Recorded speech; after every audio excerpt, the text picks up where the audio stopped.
오늘은 예수님께서 사망 권세를 이기시고 부활 승리하신 부활 주일입니다. 다 같이 자리에 일어나셔서 두 손을 들고 찬양함으로 하나님께 나아가겠습니다.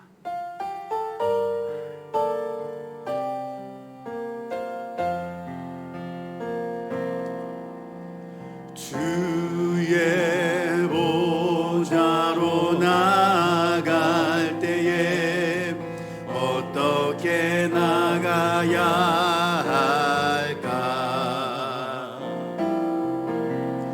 나를 구원한 주의 십자가, 그것을 믿으며 가네. 자격 없는 내 힘이 아니, 오직 예수님의 보혈로. 자격 없는 내 힘이 아니, 오직 예수님의 보혈로.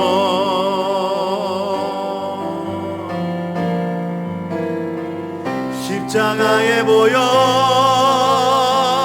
완전하신 사람 힘입어 나아갑니다.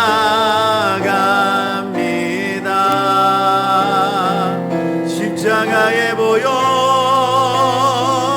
완전하신 사람 힘입어 예배합니다. 예배합니다.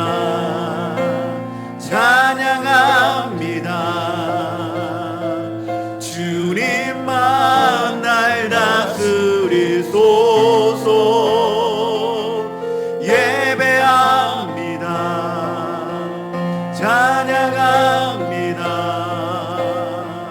주님 홀로 높임 받으소서.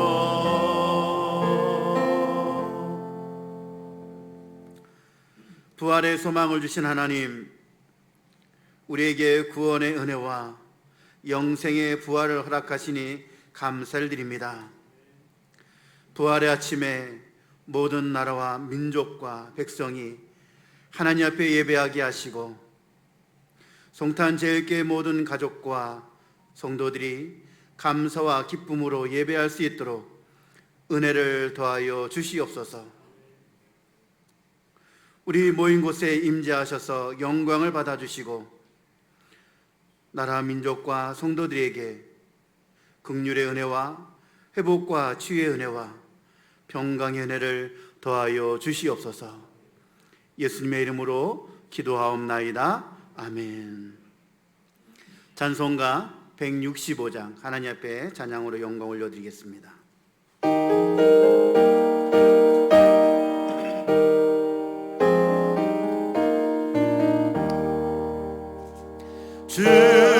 주님께 영광, 다시 사신 주, 사망 권세 모두 이기시었네. 흰 옷 입은 천사 돌을 옮겼고, 누셨던 곳은 비어 있었네. 주님께 영광, 다시 사신 주, 사망 권세 모두 이기시었네. 부활의 주님 나타나시사, 두려움과 의심 물리치셨네. 주의 교회 기뻐 찬송하여라. 다시 사신 주님 죽음 이겼네. 주 다시 사신 주 사망 권세 모두 이기시었네. 생명의 임금 영광의 주님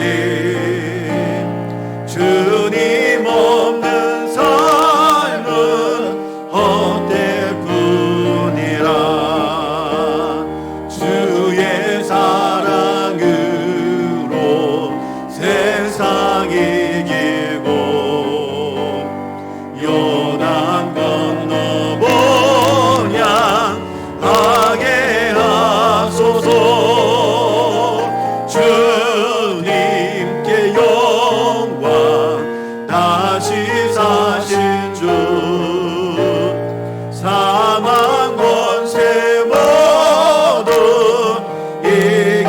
이기시었네. 교동문은 134번 부활절 두 번째 말씀입니다.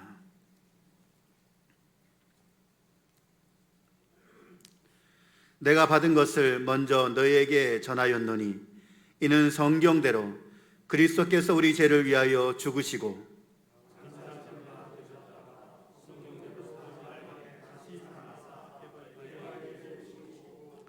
후에 12 제자에게와 그 후에 500여 형제에게 일시에 보이셨나니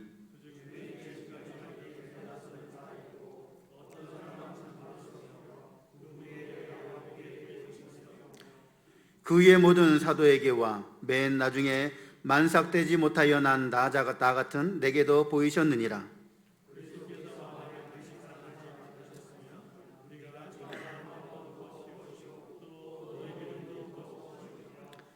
만일 그리스도 안에서 우리가 바라는 것이 다만 이 세상의 삶뿐이면 모든 사람 가운데 우리가 더욱 불쌍한 자이리라.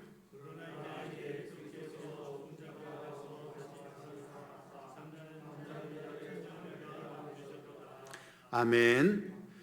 전능하사 천지를 만드신 하나님 아버지를 내가 믿사오며 그 외아들 우리 주 예수 그리스도를 믿사오니 이는 성령으로 잉태하사 동정녀 마리아에게 나시고 본디오 빌라도에게 고난을 받으사 십자가에 못 박혀 죽으시고 장사한 지 사흘 만에 죽은 자 가운데서 다시 살아나시며 하늘에 오르사 전능하신 하나님 우편에 앉아 계시다가 저리로서 산자와 죽은 자를 심판하러 오시리라. 성령을 믿사오며 거룩한 공예와 성도가 서로 교통하는 것과 죄를 사하여 주시는 것과 몸이 다시 사는 것과 영원히 사는 것을 믿사옵나이다. 아멘. 다 같이 자리에 앉으셔서 찬송가 160장 하나님 앞에 찬양 올려드리겠습니다.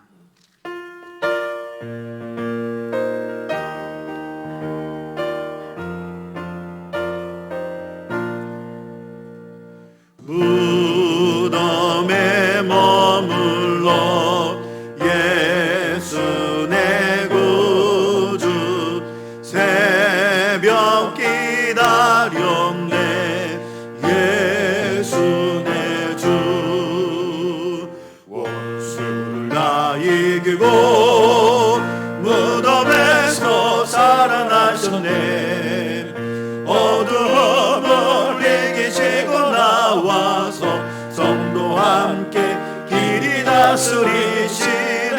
사셨네 사셨네 예수 다시 사셨네.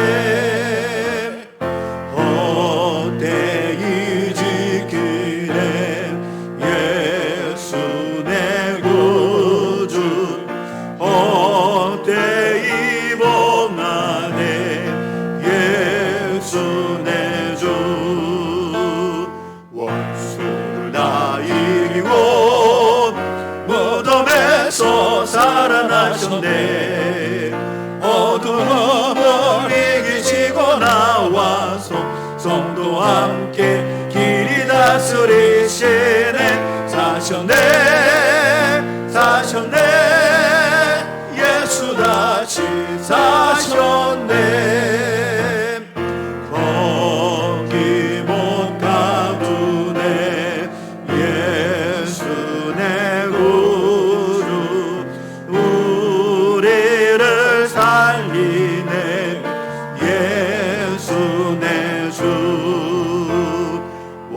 예수를 다 이기고 무덤에서 살아나셨네. 어둠을 이기시고 나와서 성도 함께 길에 다스리시네.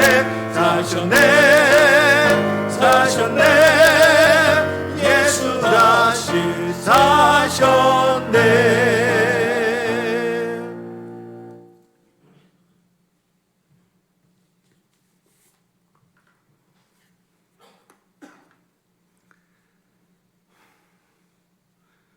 환난 가운데 우리들의 피난처가 되시고 요새가 되시는 하나님 아버지, 은혜를 감사드립니다. 코로나 바이러스 전염병으로 인해 모든 성도들이 아버지 앞에 나와 함께 예배드리지 못하고 인터넷 방송으로 아버지 앞에 예배드리오니 주께서 임재하시어 이 예배를 축복하여 주시고 은혜 내려 주시옵소서.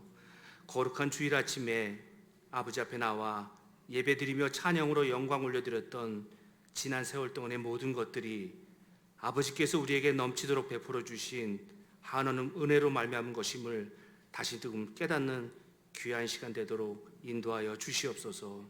그동안에 가지고 있던 우리들의 신앙의 모습들이, 또한 믿음의 모습들이 새롭게 변화되고 달라지기를 원합니다. 형식적으로 드리는 우리들만의 예배가 아니라 누구에게 드리는 예배인지, 누구를 위한 예배인지를 분명히 알아가게 하여 주시옵소서. 너희는 먼저 그의 나라와 의를 구하라. 그리하면 그 모든 것을 너희에게 주시라는 말씀 붙들고 간절한 마음으로 살아가게 하여 주시옵소서. 어렵고 힘든 상황 속에서도 주님의 뜻이 무엇이며 우리에게 말씀하시는 것이 무엇인지 기도하며 간구하는 모든 성도가 될 수 있도록 인도하여 주시옵소서. 지금 이 시간 간절히 바라옵기는 코로나 바이러스 전염병으로 인하여 우리나라를 비롯한 전 세계 인류가 두려움과 공포 속에서 힘들고 어려운 하루하루를 보내고 있습니다. 주여, 불쌍히 여겨 주시옵소서. 긍휼을 베풀어 주시옵소서. 하루빨리 이 전염병이 진정되게 도와주시고 더 이상 확진자와 사망자가 나오지 않도록 도와주시옵소서. 지금 이 시간에도 전염병의 방역과 치료를 위해 최전선에서 사투를 벌이고 있는 의료진과 관계 부처의 모든 이들에게 새 힘을 주시고 능력을 주시옵소서. 하루빨리 백신과 치료제가 개발되어 고통 중에 있는 확진자들이 건강을 회복할 수 있도록 연구진에게 지혜와 총명함을 더하여 주시옵소서. 또한 전염병으로 인해 나라 경제가 너무나 어렵고 힘든 가운데 있습니다. 각 가정이 경제적으로 심각한 어려움을 겪고 있습니다. 우리들의 삶을 지켜주시옵소서. 생업을 보호해 주시고 직장과 사업체와 가정이 주님 안에서 다시 일어나 회복할 수 있도록 은혜 내려 주시옵소서. 참 소망이 되시고 기쁨이 되시는 주님, 오늘은 부활주일입니다. 모든 성도가 부활의 참된 의미를 깨닫고 사망 권세 이기시고 다시 사신 주님을 믿음으로 천국을 소망하게 하시고 하늘을 바라보며 살아가게 하여 주시옵소서. 이 시간 간절히 바라옵기는 육신의 질병으로 고통 중에 있는 많은 환우들을 기억하시고 전염병으로부터 지켜주시고 보호하여 주시옵소서. 이들을 불쌍히 여겨주시고 치료의 광선을 바라시사 육신의 병이 치료되게 하시고 하루빨리 완쾌될 수 있는 기적을 체험하게 하여 주시옵소서. 오늘 말씀을 전하시는 홍인걸 목사님에게도 능력과 성령이 충만하게 해주시고 영육간의 강건함 허락하시어 생명의 말씀을 전하실 때에 주님의 영광이 드러나게 해주시고 그 말씀을 듣는 중에 성도가 새롭게 변화되고 도전받는 은혜가 충만한 시간이 되도록 인도하여 주시옵소서. 이 시간 사랑하는 우리 교회의 미래의 아이들을 위해 기도합니다. 전염병으로 인하여 오랜 시간 아버지 앞에 나 예배드리지 못하는 교육부 아이들을 기억하여 주시옵소서.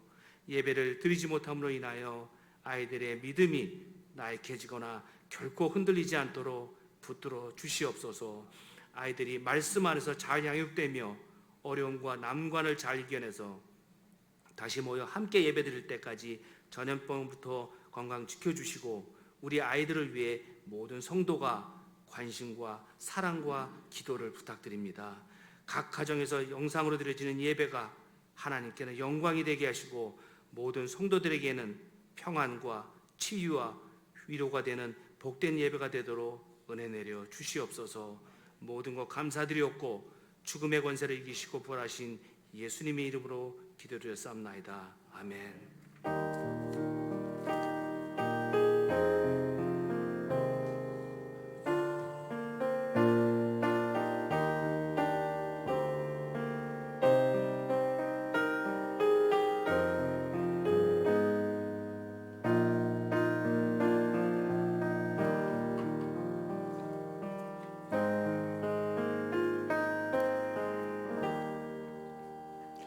다 같이 자리에서 일어나셔서 찬송가 216장 4절과 함께 봉헌하시겠습니다.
어찌하여 산자를 죽은 자 가운데서 찾느냐? 여기 계시지 않고 살아나셨느니라. 사망 권세, 어둠의 권세, 죽음의 권세를 깨고 부활하신 주님 찬양합니다. 주님 이 땅에 오셔서 우리를 위해서 놀라운 삶을 사시고 십자가에 죽으시고 다시 사신 우리 주 예수 그리스도를 찬송합니다.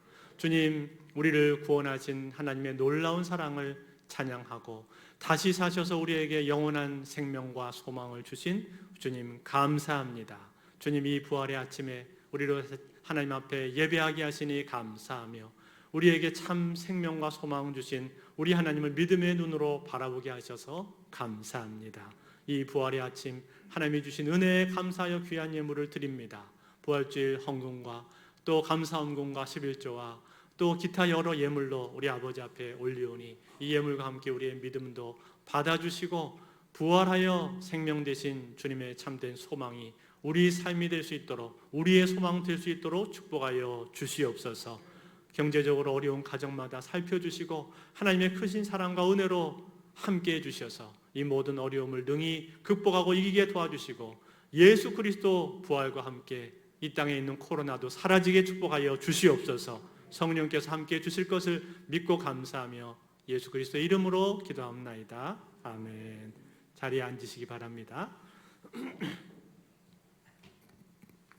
오늘은 부활주일입니다. 예수님께서 부활하여 승리하신 기쁜 날을 우리가 기억하는 귀한 절기입니다. 함께 오늘 모여서 예배하고 싶었는데 또 이쪽 지역의 코로나가 아직 사라지지 않은 관계로 이렇게 또 오늘 영상으로 예배하게 되었습니다. 그렇지만 영상으로 예배하는 그 자리마다 부활하신 예수 그리스도의 기쁨이 충만하실 수 있기를 바랍니다. 오늘은 저희가 실황으로 하고 있습니다. 이제 지난주까지는 사실 저희가 토요일 날 이 본당에서 녹화를 해서 녹화 방송을 보내드렸었는데 우리 미디어 부가 이렇게 매주마다 하면서 실력이 향상되셨습니다. 업그레이드가 되셔서 실황 중계가 가능하다고 해주셔서 오늘은 지금 실황으로 지금 일부에 하고 있습니다.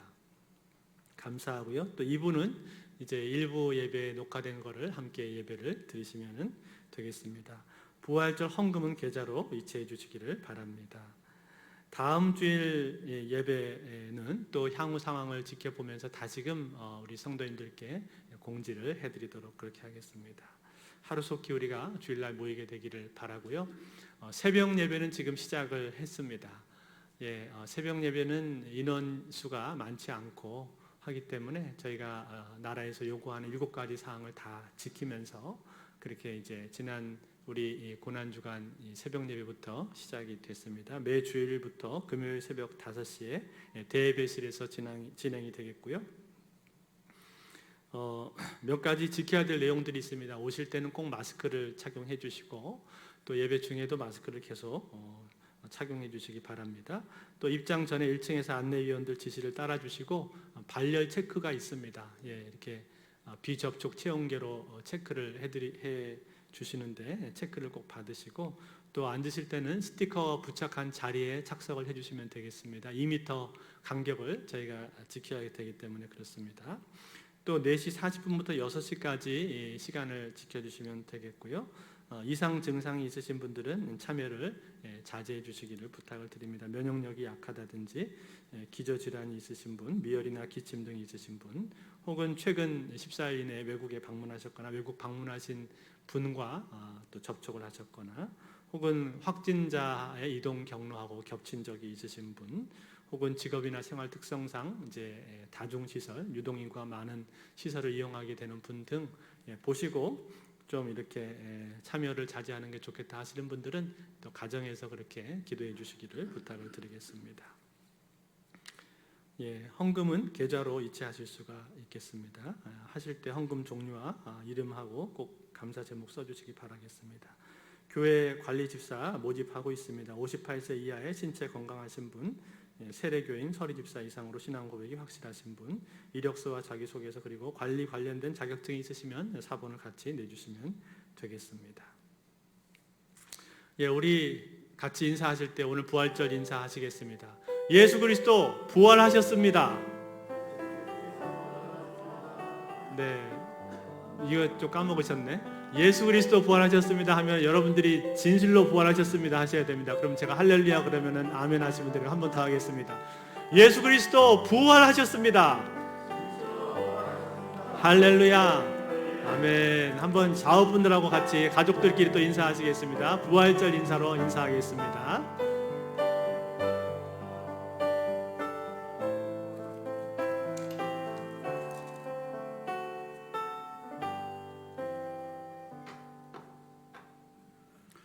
오늘 우리에게 주시는 하나님 말씀은 요한복음 20장 1절에서 18절까지의 말씀입니다. 신약성경 182면에 있습니다.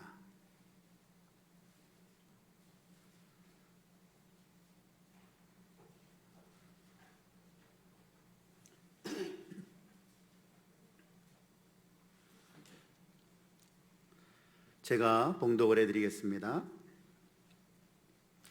안식 후 첫날 일찍이 아직 어두울 때 막달라 마리아가 무덤에 와서 돌이 무덤에서 옮겨진 것을 보고 시몬 베드로와 예수께서 사랑하시던 그 다른 제자에게 달려가서 말하되 사람들이 주님을 무덤에서 가져다가 어디 두었든지 우리가 알지 못하겠다 하니 베드로와 그 다른 제자가 나가서 무덤으로 갈새 둘이 같이 다름질하더니 그 다른 제자가 베드로보다 더 빨리 달려가서 먼저 무덤에 이르러 구부려 세마포 놓인 것을 보았으나 들어가지는 아니하였더니 시몬 베드로는 따라와서 무덤에 들어가서 보니 세마포가 놓였고 또 머리를 쌌던 수건은 세마포와 함께 놓이지 않고 딴 곳에 쌌던 대로 놓여 있더라. 그때야 무덤에 먼저 갔던 그 다른 제자도 들어가 보고 믿더라. 그들은 성경에 그가 죽은 자 가운데서 다시 살아나야 하리라 하신 말씀을 아직 알지 못하더라. 이에 두 제자가 자기들의 집으로 돌아가니라. 마리아는 무덤 밖에 서서 울고 있더니 울면서 구부려 무덤 안을 들여다보니 흰옷 입은 두 천사가 예수의 시체에 뉘었던 곳에 하나는 머리편에 하나는 발편에 앉았더라. 천사들이 이르되 여자여 어찌하여 우느냐. 이르되 사람들이 내 주님을 옮겨다가 어디 두었는지 내가 알지 못함이니이다. 이 말을 하고 뒤로 돌이켜 예수께서 서 계신 것을 보았으나 예수이신 줄은 알지 못하더라. 예수께서 이르시되 여자여 어찌하여 울며 누구를 찾느냐 하시니 마리아는 그가 동산직인 줄 알고 이르되 주여 당신이 옮겼거든 어디 두었는지 내게 이르소서. 그리하면 내가 가져가리이다. 예수께서 마리아야 하시거늘 마리아가 돌이켜 히브리 말로 라보니 하니 이는 선생님이라는 말이라. 예수께서 이르시되 나를 붙들지 말라. 내가 아직 아버지께로 올라가지 아니하였노라. 너는 내 형제들에게 가서 이르되 내가 내 아버지 곧 너희 아버지 내 하나님 곧 너희 하나님께로 올라간다라 하시니 막달라 마리아가 가서 제자들에게 내가 주를 보았다 하고 또 주께서 자기에게 이렇게 말씀하셨다 이르니라. 아멘. 특별 찬양이 있습니다. 조기대 지휘자님께서 하나님께 찬양으로 영광 올려드리겠습니다.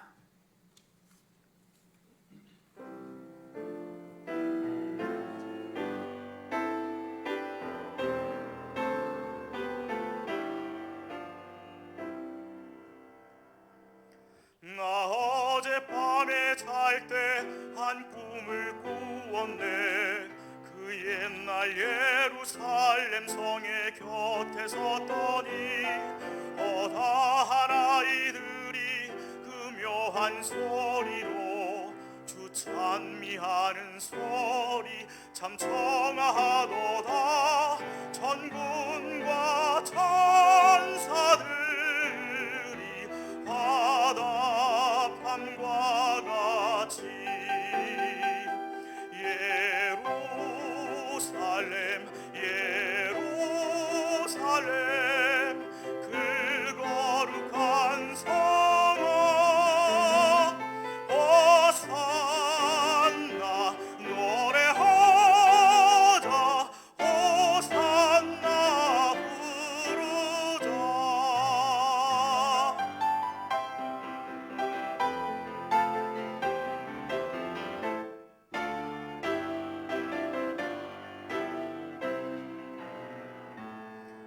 그 꿈이 다시 변하여 그 길은 고였고 호산나 찬미 소리 들리지 않는다. 햇빛은 아주 어둡고 그 광경 참담해. 이는 십자가에 달리신 그때의 일이라. 이는 십자가에 달리신 그때의 일이라. 예루살렘 예루살렘 그 거룩한 성아 호산나 노래하자 호산나 부르자.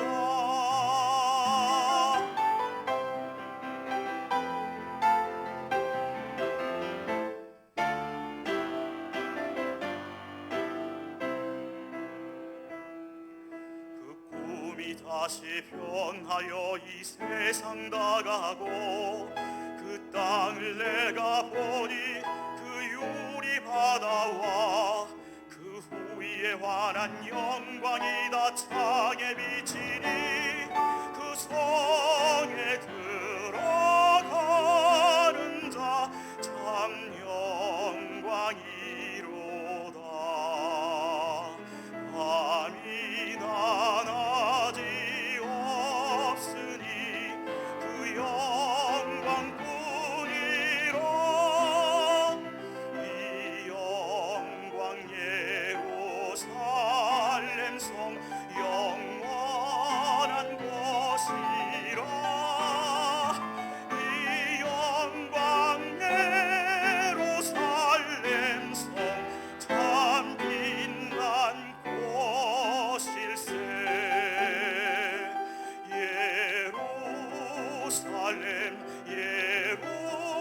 예루살렘 그 거룩한 성아 호산나 호산나 호산나 부르자. 호산나 노래하자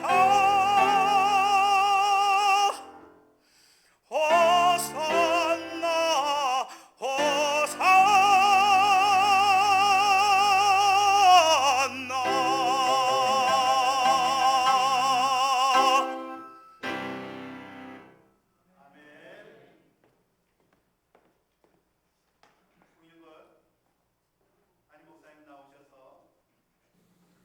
첫 부활의 목격자라는 제목으로 말씀을 전해 주시겠습니다. 할렐루야. 복된 찬양 감사합니다.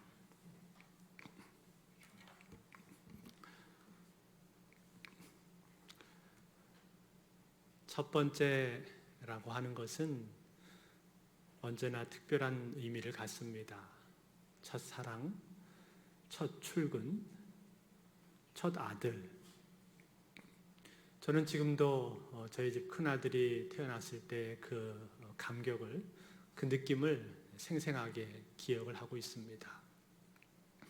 물론 요즘은 집집마다 아이들을 적게 낳기 때문에 첫째나 둘째나 셋째나 다 비슷비슷합니다만 불과 몇십 년 전만 해도 그렇지가 않았죠. 우리나라도 형제 많은 집안에서는 맏아들이 차지하는 비중이 컸습니다. 이처럼 첫 번째라고 하는 것은 특별한 의미가 있습니다. 예수님이 이 땅에 처음 오셨을 때 예수님을 가장 먼저 본 사람들은 목자들이었습니다. 비천한 목자들이 아기 예수를 처음 만났습니다. 그런데 예수님께서 부활하셨을 때 그 부활하신 주님을 가장 먼저 본 사람들은 누구였는가? 바로 여자들이었습니다. 오늘 본문 1절에 안식 후 첫날 일찍이 아직 어두울 때 막달라 마리아가 무덤에 와서 돌이 무덤에서 옮겨진 것을 보고, 여기 보시면 막달라 마리아가 무덤에 왔다고 되어 있습니다만 사실은 막달라 마리아 혼자 온 게 아니죠. 여인들이 같이 왔습니다.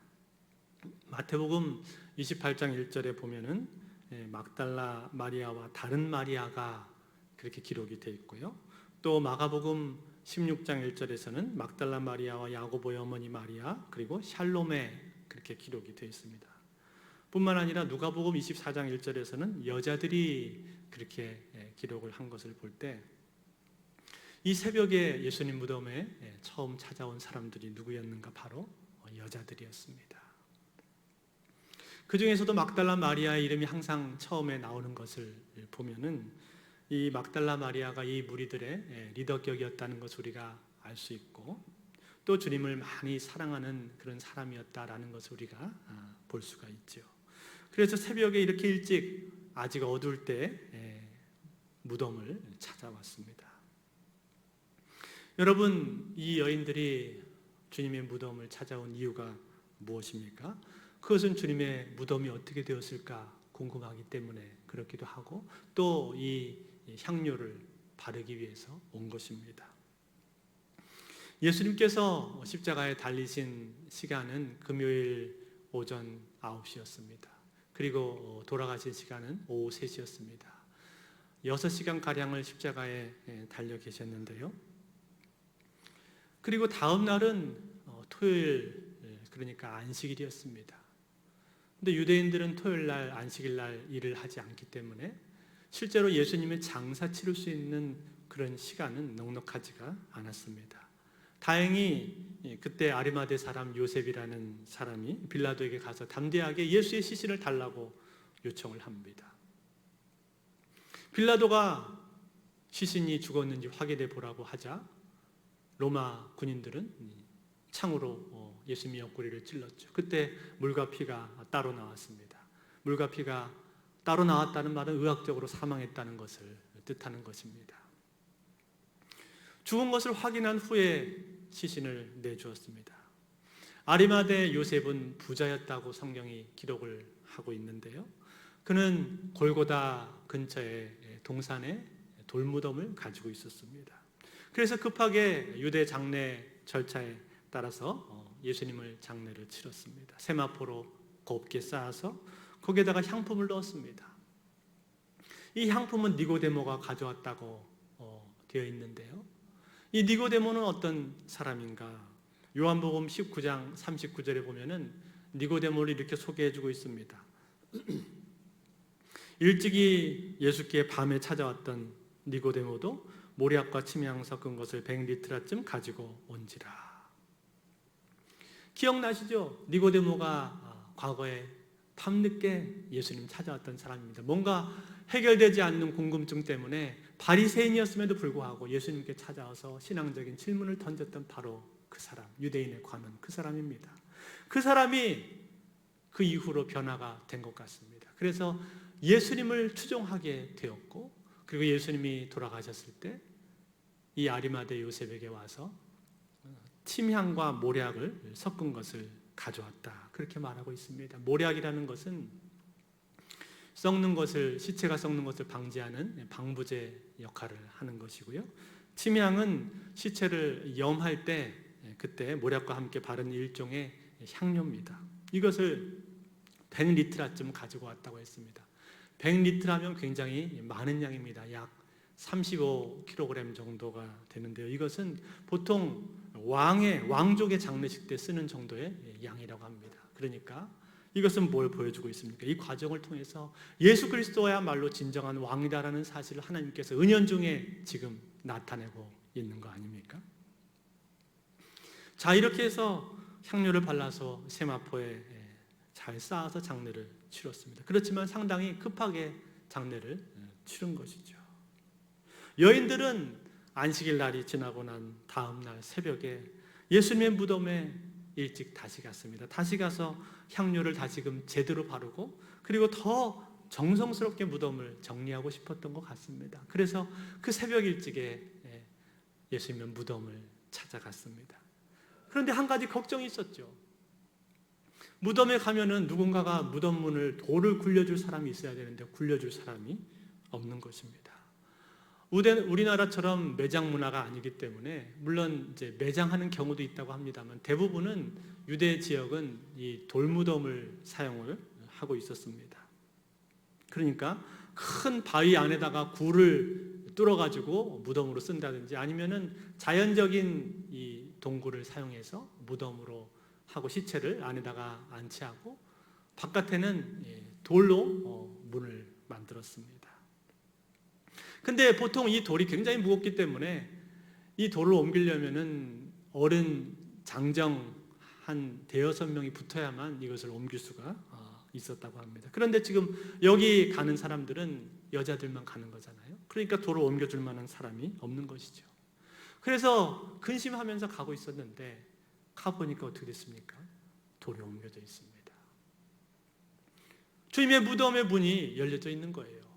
그리고 안에 보니까 시신이 없습니다.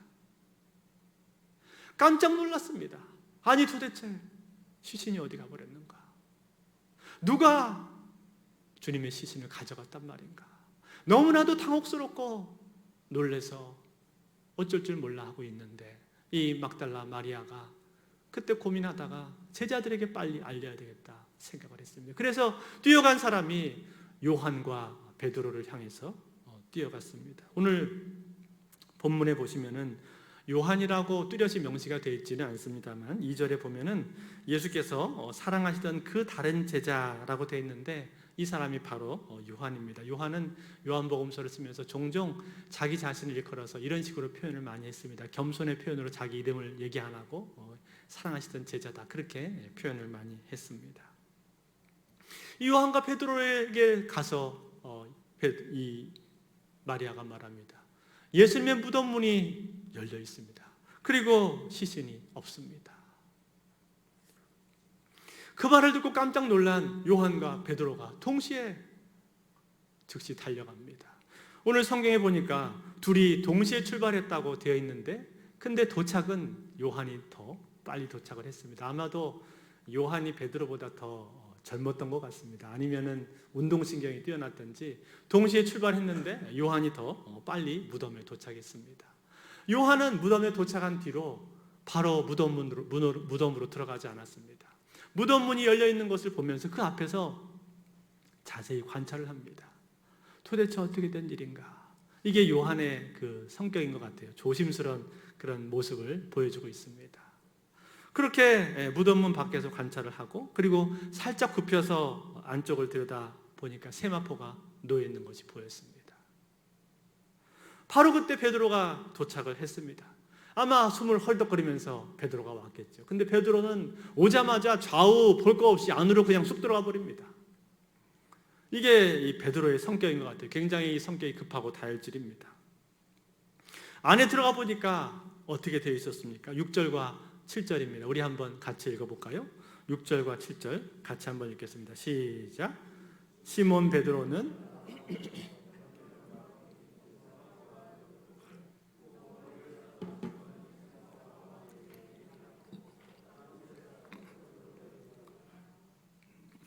무덤 안에 들어가 보니까 세마포가 놓여 있었습니다. 예수님의 시신을 쌌던 그 세마포가요, 고스란히 그 자리에 놓여 있는 거예요. 마치 누에 고치가 누에 고치에서 싹 빠져나간 다음에 그 고치만 남아 있는 것처럼 예수님을 쌌던 세마포가 그 자리에 고스란히 있는 겁니다. 그리고 수건은 한쪽에 개어져 있었습니다. 이 모습을 보고 베드로는 직감을 했습니다. 예수님이 부활하셨구나. 그리고 요한도 8절에 보니까 들어와서 이렇게 말합니다. 그때야 무덤에 먼저 갔던 그 다른 제자도 들어가 보고 믿었다고 말합니다. 물론 이 제자들이요, 예수님의 부활을, 진정한 그 부활의 의미를 깨닫게 된 것은 그보다 더 뒤입니다. 좀 더 뒤에 깨달아요. 그렇지만 이들은 지금 무덤에 들어와서 이것을 보고 직감한 것이죠. 예수님 부활하셨구나. 예수님 부활하셨다. 사랑하는 성도 여러분, 예수 그리스도는 부활하셨습니다. 믿으십니까? 그런데요, 이 부활을 믿는다고 하는 것이 그렇게 쉬운 것은 아닙니다. 역사적으로 부활을 믿지 못하는 사람들이 참 많이 있었습니다.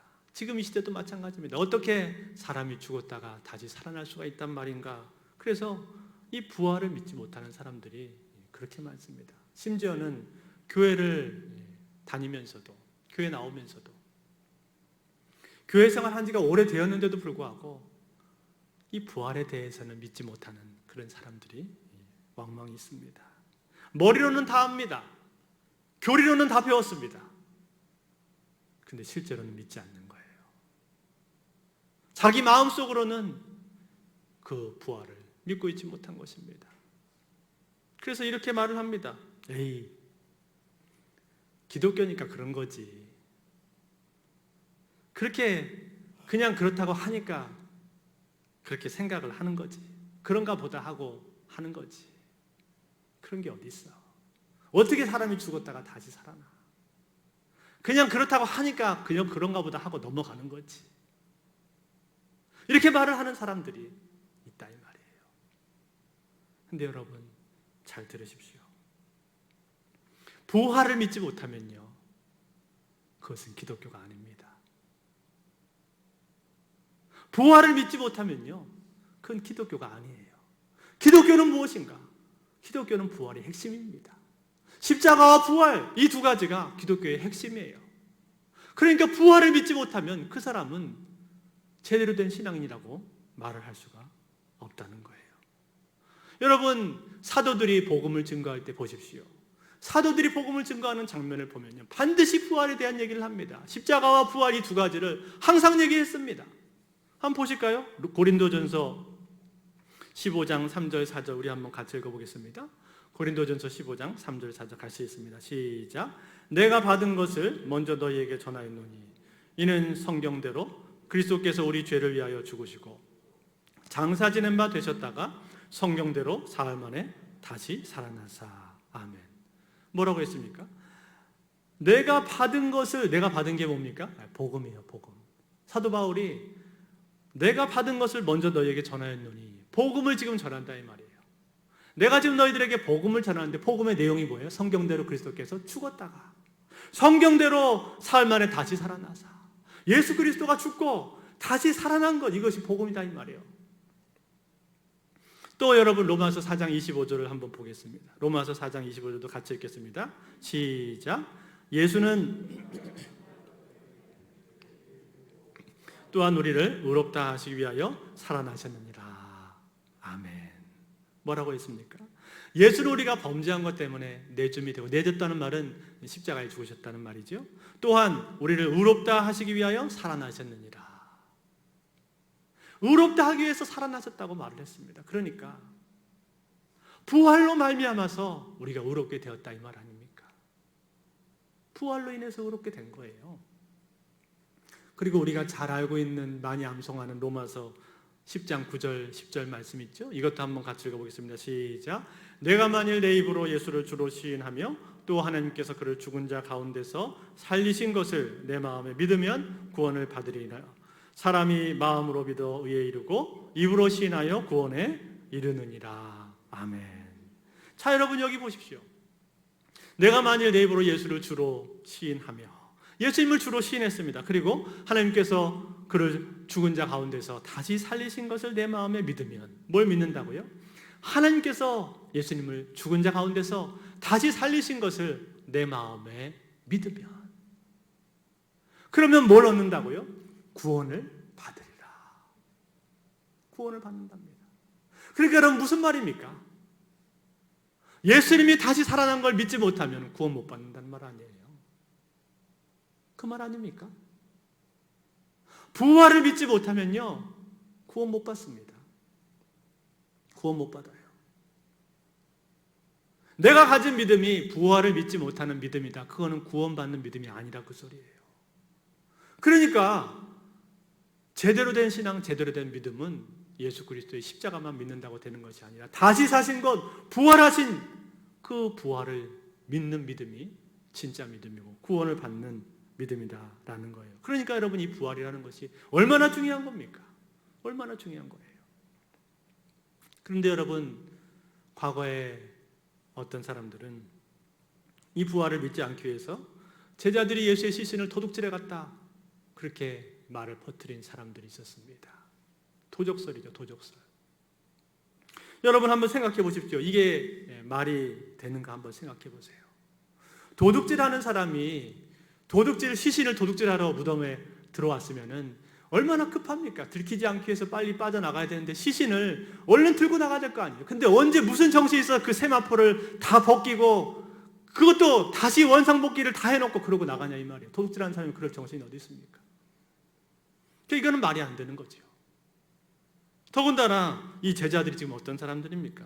예수님 잡히자마자 두려워서 뿔뿔이 흩어졌던 그런 사람들 아닙니까? 자기들은 수배 대상이 되어 있는 사람들이에요. 그런 제자들이 갑자기 용기 백배해져서 밤에 와서 예수의 시신을 도둑질을 해 갔다고요? 그게 말이 되나요? 설사 100번 양보해서 제자들이 도둑질해 갔다고 칩시다. 그렇다고 한들 무슨 수로 그들이 100여 명이나 되는 로마 군인들을 다 때려 눕히고 무덤의 봉인을 뜯고 무덤 문을 열고 예수님의 시신을 도둑질해 갈 수 있다 이 말입니까? 도대체 말이 안 됩니다. 넌센스입니다. 그런가 하면 또 어떤 사람들은 이 부활에 대한 기사, 성경 내용 자체가 조작된 거다. 날조된 거다. 그렇게 말하는 사람들이 있습니다. 여러분 그런데 한번 생각해 보세요. 마태, 마가, 누가, 요한 이 네 저자가 사복음서를 기록을 했는데 사복음서 다 한번 자세히 보세요. 부활에 대한 내용들을 다 썼거든요. 근데 자세히 보시면은요, 그 내용들이요, 다 조금씩 다릅니다. 완전히 똑같은 게 아니에요. 다 차이가 있어요. 아까 제가 말씀드렸잖아요. 여자들의 이름도 어떤 곳에서는 막달라 마리아라고 그랬고, 또 어떤 곳에서는 마리아와 야고보의 어머니 그리고 살로메 그렇게 묘사했고, 또 어떤 곳에서는 여자들이 그렇게 얘기했다 이 말이에요. 이렇게 다릅니다. 뿐만 아니라 시간에 대한 묘사도 달라요. 어떤 곳에서는 새벽 일찍 갔다고 말했고 어떤 곳에서는 해 뜰 무렵이라고 기록을 했습니다. 이런 식으로 다 다르게 기록이 돼 있어요. 그렇다면 여러분 생각 한번 해보십시오. 만약에 이것이 조작된 거라면 날조가 된 것이라면은 어떤 바보가 어느 바보가 이런 식으로 썼겠습니까?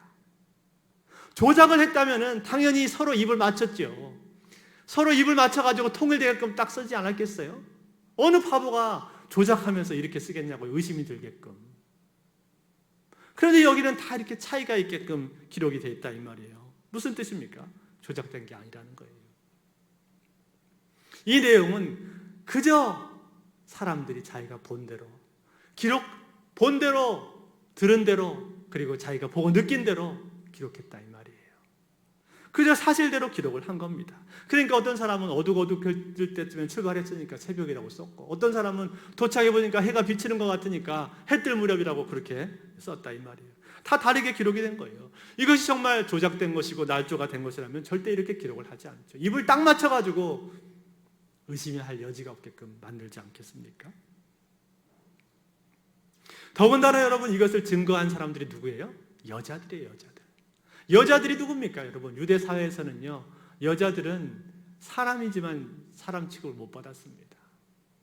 지금은 물론 여성들의 인권이 신장이 되어서 여성 파워가 이렇게 강력해졌지만 그때만 해도 그렇지가 않았어요. 유대 사회는 더 심했습니다. 그래서 여자들은요, 법정에서 증언해도 효력이 없었어요. 그런데 여자들을 앞세워서 증언하게 만들었다고요? 이게 말이 되나요? 조작을 했다면은 여자들을 빼야죠. 여자들 말을 싹 빼고 남자들만 세워가지고 증언을 해야 맞지 않습니까? 근데 여자들이 처음 보고 말했다고 쓴 걸 보면은 이건 조작이 아니라는 거예요. 이거는 전혀 조작이라고 말할 수가 없다는 것입니다. 그저 사실을 사실대로 기록한 것이다라는 것을 우리가 알게 되지 않습니까? 그런데 여러분, 놀라운 것은 무엇이냐면요, 이 제자들조차도, 심지어는 이 제자들조차도 주님이 부활하리라고는 예상을 못했다는 거예요. 여러분 생각해 보세요. 제자들 중에 누가 예수님 부활을 할 거라고 믿은 사람 누가 있습니까? 아무도 없어요. 그 누구도 예수님께서 부활하실 것이라고 믿었던 사람이 아무도 없습니다. 심지어는 여기 나오는 요한과 베드로조차도 보고 나서도요, 아직까지 완전한 확신에 들어간 것은 아니었습니다. 그래서 오늘 본문 9절에 보면 이렇게 기록하잖아요. 그들이 성경에 그가 죽은 자 가운데서 다시 살아나야 하리라 하신 말씀을 아직 알지 못하더라. 아직 정확하게 그 주님이 하신 부활의 의미를 깨닫지 못하고 있다 이 말이에요. 그래서 10절에도 두 제자가 집으로 갔다라고 말하죠. 이 사람들이 확신하게 된 것은 언제입니까? 그보다 더 뒤입니다. 부활하신 주님을 만나고 난 다음에야 비로소 이들도 확신을 하게 되는 것이죠.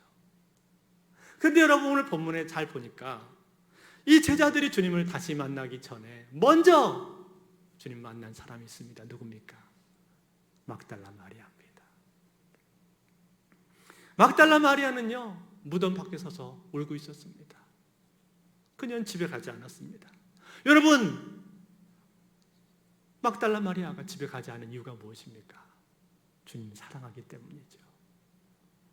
사랑하기 때문에 그녀는 집에 가지 않은 것입니다. 사랑하기 때문에 사랑하는 분의 시신이 없어졌다는 사실이 너무나 슬픈 거예요. 너무나 가슴이 아파가지고 집에 가지 못하고 이 무덤 밖에 서서 이렇게 울고 서 있는 것입니다. 여러분, 사랑하면요 좀 다릅니다. 그렇죠? 사랑하는 사람은요, 다른 사람들이 하지 않는 행동을 하게 돼요. 여러분, 자녀들 사랑하지 않습니까? 자녀들을 사랑하기 때문에 자녀가 하는 작은 신음소리도 듣잖아요. 자녀가 심지어는 말하지 않았는데도 자녀의 필요를 우리가 알아채지 않습니까? 그래서 그걸 채우잖아요. 왜 그런 거예요? 사랑하기 때문에 그런 겁니다. 사랑하면요, 다른 사람들이 하지 않는 행동을 사랑하는 사람들은 한다 이 말이에요. 사랑하는 사람의 시신이 없어졌으니 얼마나 슬픕니까? 우리가 이걸 다 봤잖아요. 몇 년 전에 세월호 사건 때 사랑하는 아들이, 사랑하는 딸이 시신이 사라지니까 집에 오지를 못하잖아요. 몇 달이고 거기 천막 치고 앉아가지고 그 시신을 찾기 위해서 거기서 울고불고 하고 있지 않습니까? 왜 그런 겁니까? 사랑하기 때문에 그런 거죠. 사랑하는 사람은 다른 사람들이 하지 않는 행동을 한다 이 말이에요. 이 막달라 마리아는 주님을 사랑했습니다. 그녀는 원래 7 귀신에 들렸던 사람이었어요. 비참한 삶을 살고 있었던 사람입니다. 근데 예수님 만나서 치유받고 변화가 되어서 예수를 따르는 사람이 됩니다. 제자가 됩니다.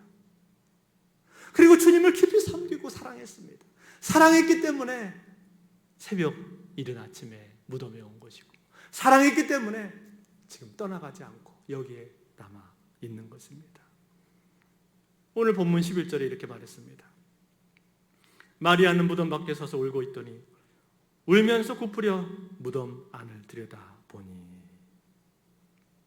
울면서 마리아가 무덤 안을 들여다봤습니다. 그랬더니 거기에 누군가 있었어요. 누굽니까? 천사들이 있었습니다. 두 천사가 거기 있는 걸 봤어요. 하나는 예수의 시체 누였던 머리 쪽에, 하나는 발 쪽에 두 천사가 거기 있는 게 보였습니다. 왜 제자들은 못 봤는지 모르겠어요. 그때 안 나타났는지 아니면 있었는데 못 봤을 수도 있습니다. 아무튼 이 마리아의 눈에 천사가 보였습니다. 천사가 마리아에게 말합니다. 13절에 천사들이 이르되 여자여 어찌하여 그러냐 이르되 사람들이 내 주님을 옮겨다가 어디 두었는지 내가 알지 못하느니이다. 주님 때문에 울고 있습니다. 주님의 시신이 어디 갔는지 모르겠습니다. 누가 가져갔는지를 모르겠습니다. 라고 하면서 슬퍼하면서 울고 있습니다. 그리고 돌아서 나오는데 거기 누가 계셨습니까? 주님이 계셨어요. 예수님이 서 계셨습니다. 근데 마리아가 그분이 예수님이신지 못 알아봤습니다. 너무 울어가지고 눈물 때문에 그랬는지 아마 그것보다는 예수님이 부활하신 다음에 그 형체와 모습이 좀 바뀌었던 것 같습니다. 부활체를 입었기 때문에. 그래서 나중에 보면 제자들도 처음에 잘 못 알아보잖아요. 그래서 마리아는 동산지기로 착각했다고 말을 하고 있습니다. 15절 말씀 보니까 이렇게 기록이 있습니다. 15절에 예수께서 이르시되 여자여 어찌하여 울며 누구를 찾느냐 하시니 마리아는 그가 동산직인 줄 알고 이르되 주여 당신이 옮겼거든 어디 두었는지 내게 이루소서 그리하면 내가 가져가리이다. 지금 동산직이라고 생각하고 말을 하고 있는 거예요. 주여 당신이 만약에 시신을 옮겼거든 나에게 좀 알려주세요. 그럼 내가 그 시신을 가져가겠습니다. 여인의 몸이면서도 그 시신은 자기가 가져가겠다고 주님 사랑하기 때문에 그렇게 말을 합니다. 그때 주님께서 마리아 이름을 부릅니다. 마리아야. 제가 전에 이 부분을 한번 어느 목사님 설교할 때 참 재미있게 들은 적이 있는데요. 그분이 이런 말씀을 해주셨어요. 한 번은 부활주일이었는데 부활절날 연합예배에 미국의 유명한 목사님이 오셨답니다. 그래서 이 목사님이 이 부분을 이제 설교를 하시는데 주님이 마리아를 부르시는 이 장면을 설교하면서 마리아 이렇게 했다는 거예요. 아주 부드러운 목소리로 머리야. 근데 그 옆에 통역하시던 한국 목사님이 머리야야 이렇게 통역을 하는 걸 보고 야 진짜 저 목사님 무드 없다 이렇게 느낀 적이 있었다 그런 얘기를 해주신 적이 있습니다. 어떻게 부르셨는지 우리가 그 억양을 분명하게 알 수는 없습니다만 분명한 건 뭡니까? 평소에 마리아를 부르시던 그 음성과 그 억양으로 부르셨던 거예요. 마리아야. 그때 마리아가 알았습니다. 아 주님이시구나. 주님이시구나. 그리고 대답합니다. 라보니요. 선생님이요. 극존칭의 존경을 표현해서 라보니어라고 표현을 했습니다. 비로소 이 마리아는 부활하신 주님을 만난 거예요. 그리고 주님 만난 이후로 마리아는 변화가 됐습니다. 마음속에 놀라운 기쁨이 차오르게 됐고 그녀는 달려갔습니다. 마태복음 28장 8절에 그 여자들이 무서움과 큰 기쁨으로 빨리 무덤을 떠나 제자들에게 알리려고 다름질할새 달려갔다라고 말하고 있고요. 그리고 여기 오늘 요한복음 18절에서는 20장 18절에서 이렇게 말합니다. 막달라 마리아가 가서 제자들에게 내가 주를 보았다 하고 또 주께서 자기에게 이렇게 말씀하셨다 이르니라. 뭐라고요? 내가 주를 보았다라고 가서 증거했다 이 말이에요. 주님을 증거했습니다. 가서 내가 주를 만났다라고 증거하는 삶으로 바뀌어버렸습니다. 증언하는 그러한 삶을 사는 마리아의 모습을 우리가 보게 되는 것입니다. 사랑하는 성도 여러분, 이것이 부활하신 주님을 만난 사람들의 모습입니다. 마리아는 주님을 사랑했고 주님을 만났고 그리고 변화가 되었습니다. 그리고 부활하신 주님 때문에 증거하고 있습니다. 증거하는 삶을 살아가고 있습니다. 사랑하는 성도 여러분, 오늘 여러분들 가운데 주님을 사랑하는 마음이 있으십니까? 주님을 사랑하십니까? 그렇다면 여러분은 부활의 주님을 알 것입니다. 부활의 주님을 만날 것입니다. 부활의 주님을 만난 사람들마다 변화되게 되어 있습니다. 부활의 주님을 만난 사람들은 부활의 주님을 자랑하지 않고는 배길 수 없습니다. 주님을 증거하지 않고는 배길 수가 없는 거예요. 왜요?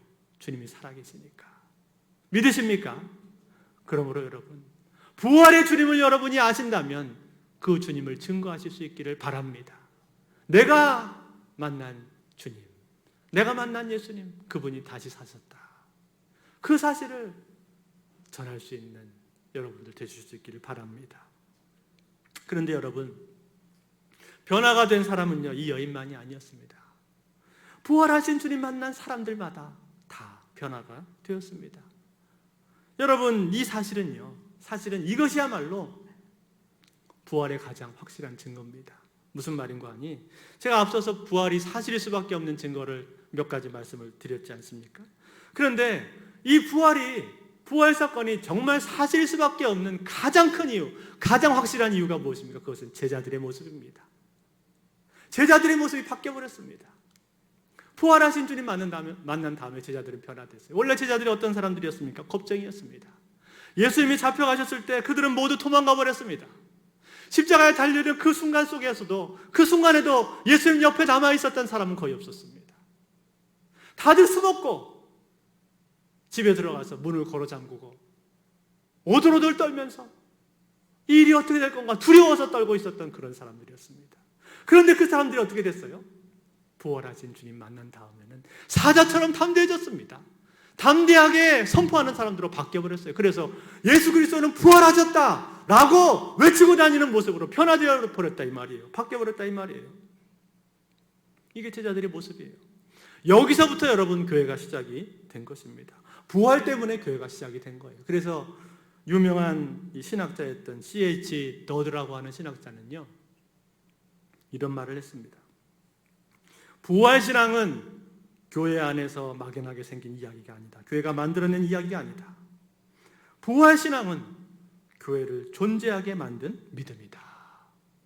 무슨 말입니까? 교회로 인해서 부활신앙이 생긴 게 아니다 이 말이에요. 교회 때문에 부활이 생긴 게 아니에요. 그 반대라 이 말입니다. 부활이 있기 때문에 교회가 생겼다 이 말이에요. 그러니까 부활이 없다면 교회도 생겨나지 않았을 거라 그 말이에요. 주님이 부활하셨기 때문에, 예수님이 부활하셨기 때문에 그로 인해서 교회는 생겨나게 된 것이다. 여러분, 제자들은 변했습니다. 담대해졌습니다. 그들은요, 옥에 갇히고 매를 맞으면서도 기뻐하면서 찬양을 불렀습니다. 아니, 그 정도가 아니었습니다. 부활의 주님 증거하기 위해서 그들은 기꺼이 자기 목숨을 내어놓는 삶을 살았습니다. 자기 목숨을 전혀 아까워하지 않고 주님을 위해서, 부활의 주를 증거하기 위해서 자기 목숨을 던지는 그런 모습으로 완전히 변화가 되어버렸다 이 말이에요. 그래서 여러분, 베드로는요, 로마에 가서 십자가에서 거꾸로 매달려서 죽었고, 마태는 저 이디오피아까지 가서 창에 찔려서 순교했고, 바돌로메는 온몸에 가죽이 벗겨지는 참혹한 그런 고통을 당하면서도 끝까지 순교를 했다고 전해주고 있습니다. 아니, 의심이 그토록 많았었던 도마는 부활하신 예수님 만난 후로 완전히 변화가 되어서 저 멀리 인도까지 가서 순교를 했습니다. 그들은, 어떤 사람들은 목이 잘리기도 하고, 어떤 사람들은 화형을 당하기도 하고, 어떤 사람들은 심지어 토백하는 그런 죽음을 겪기도 했지만 하나같이 마지막 순간에 부활하신 주님을 증거했습니다. 예수 그리스도는 부활하셨다라고 외치면서 그들은 마지막 순간을 맞이했다 이 말이에요. 사랑하는 성도 여러분, 이것보다 더 분명한 증거가 어디 있습니까? 이것보다 더 확실한 증거가 어디 있습니까? 예수 그리스도 부활하신 것에 대한 더 분명한 증거가 이것보다 더 확실한 게 어디 있냐고요. 아니, 이 세상에 누가 거짓을 위해서 목숨 버릴 수 있는 사람 누가 있습니까? 거짓말을 위해서, 거짓을 위해서 자기 목숨을 내던질 수 있는 사람이 누가 있냐고요. 그렇지 않습니까? 거짓을 위해서 자기 인생에 조금은 할애할 수 있을지 모르지만, 그러나 그 누구도, 이 세상 그 누구도 거짓을 위해서 자기 목숨을 던지는 사람은 아무도 없습니다. 그러니까 무슨 말입니까? 예수 그리스도는 부활하셨다, 이것이 사실이다라는 거예요. 믿으십니까? 이것이 진실이다라는 거예요. 사랑하는 성도 여러분, 예수 그리스도는 부활하셨습니다. 그분은 지금도 살아계시고 지금도 역사하시는 하나님의 아들이십니다. 그 예수 그리스도를 믿으시기 바랍니다. 이제 말씀 뵙겠습니다.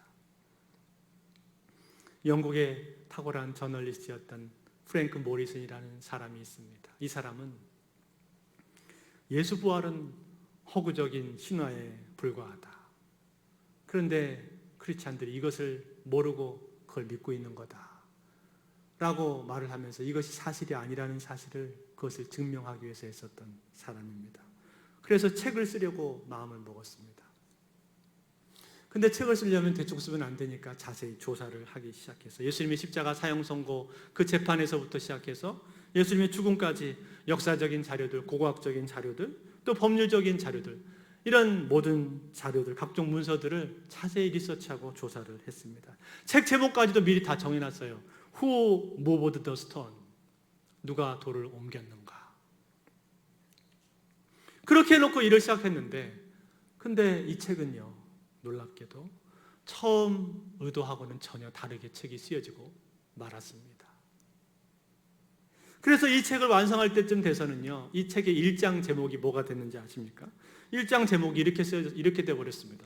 본래 쓰여지기를 의도하지 않았던 책, The book that refused to be written. 본래 쓰여지기를 의도하지 않았던 책이라고 1장의 제목이 달려버렸어요. 왜 이렇게 됐을까요? 3년 이상을 예수님의 그 죽음과 부활을 연구하다 보니까 처음에는 무덤이 왜 비었지? 제자들이 훔쳐갔나? 제자들이 환상을 봤나? 다양한 여러 가지 추론들을 자기가 내세워놓고 다 조사를 해봤는데, 아니 그 안에 들어가서 자세히 연구하다 보니까 처음에는 그리스도의 부활을 반박하기 위해서 시작했던 글이 나중에는 어떻게 끝나버린 거예요? 결론적으로는 예수 그리스도는 부활하셨다, 이렇게 결론이 나버린 거예요. 그래서 나온 책이 바로 Who moved the stone? 누가 돌을 옮겼는가라고 하는 유명한 책이 나온 겁니다. 이 책은요, 영국 당시 최고 지성이었던 T.S. 엘리엇이나 G.K. 체스터턴 같은 이러한 세계적인 작가들의 마음에 감동을 주었고 예수 부활에 대한 최고의 변증서가 되었습니다. 그리고 이 책을 읽고 감동을 받은 미국의 또 저널리스트 한 사람이 책을 썼는데 그 책의 제목이 예수는 역사다라는 책입니다. 이 책이 영화로 만들어졌잖아요. 그래서 우리나라까지 들어와서 이것이 상영이 되지 않았습니까? 무슨 말입니까? 예수 그리스도의 부활을 반박하기 위해서 연구를 시작했던 사람이 결론적으로는 예수 그리스도는 부활하셨다라는 결론에 도달하고 말았다는 것입니다. 할렐루야! 사랑하는 성도 여러분, 예수 그리스도는 부활하셨습니다. 이것은 사실이고요, 이것은 진리 중에 진리입니다. 기독교는 이 기초 위에 세워져 있는 것입니다. 이것이 아닌 것은 기독교가 아니에요. 그러므로 사랑하는 성도 여러분, 오늘 이 부활절 아침을 맞아서 예수 그리스도는 부활하셨다라고 하는 이 분명한 진리 가운데 서실 수 있기를 바랍니다. 이 분명한 진리 가운데 내가 세워져서 부활신앙을 소유하실 수 있기를 바랍니다. 부활신앙을 가진 사람들은요, 두려워하지 않습니다. 부활신앙을 가진 사람들은요, 절망하지 않습니다. 아무리 내 인생 가운데 어렵고 힘든 일이 온다 할지라도, 아무리 칠흑 같은 어둠이 찾아오고 고난이 온다 할지라도, 환난이 온다 할지라도요, 부활신앙을 가진 사람들은요, 절망하지 않습니다. 왜 그렇습니까? 예수 그리스도가 살아나셨기 때문에, 사망 권세를 깨고 죽음의 권세를 깨고 어둠을 깨고 일어나셨기 때문에, 죽음을 이겼다면 이 세상 그 어떤 것도 이길 수 있는 것 아닙니까? 때문에 예수 그리스도의 부활을 믿는 사람들은, 이 부활신앙을 가진 사람들은 어떤 상황 가운데서도 절망하지 않는 것입니다. 그러므로 사랑하는 성도 여러분, 이 아침에 부활신앙을 회복하실 수 있기를 바랍니다. 예수님 부활하신 이 부활절 아침에 다시 사셔서 지금도 살아계시고 나를 사랑하시고 역사하시는 그 살아계신 예수 그리스도를 바라보면서 부활신앙으로 승리하시는 저와 여러분들 되실 수 있기를 우리 주 예수 그리스도의 이름으로 축원드립니다. 우리 시간 같이 주신 말씀 기억하면서 같이 찬양할 때 찬송가 162장 부활하신 구세주 같이 찬양하겠습니다.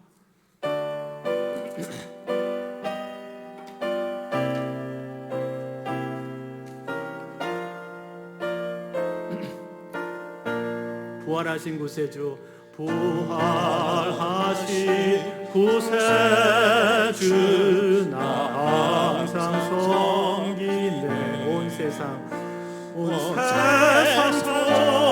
조롱해도 주 정령 사셨네. 그 은혜로운 손길, 그 은혜로운 손길 부드러운 음성 주 예수 나와 함께 늘 계시. 아멘. 예수 예수 예수 예수 늘 살아 살아계셔서 주동행하여 주시며 늘 말씀하시네. 예수 예수 내 구세주 예수 내 맘에 살아계시네. 늘 살아계시네. 이절하겠습니다. 온 세상 살펴보니 주 사랑 알겠네. 내 마음이 아플 때도 주 사랑 알겠네. 이 세상 풍파이기 힘 주시는 주님 주 다시 영광 중에 곧 오시리. 예수 예수 예수 예수 늘 살아계셔서 주동행하여 주시며 늘 말씀하신 예수 예수 예수 예수 내 구세주 예수 내 맘에 살아계시네. 늘 살아계시네. 삼절합니다. 주 믿는 성도들아 다 기쁜 노래 주 예수 우리와 함께 주 예수 우리와 함께 다 찬양 드리세. 이 세상 소망이요 아멘 참 친구 되시는 주 예수 영원토록 찬양. 같이 고백합니다. 예수 예수 예수 예수 늘 살아계셔서 주동행하여 주시고 늘 말씀하신 예수 예수 예수 내 구세주 예수 내 맘에 살아계시네. 늘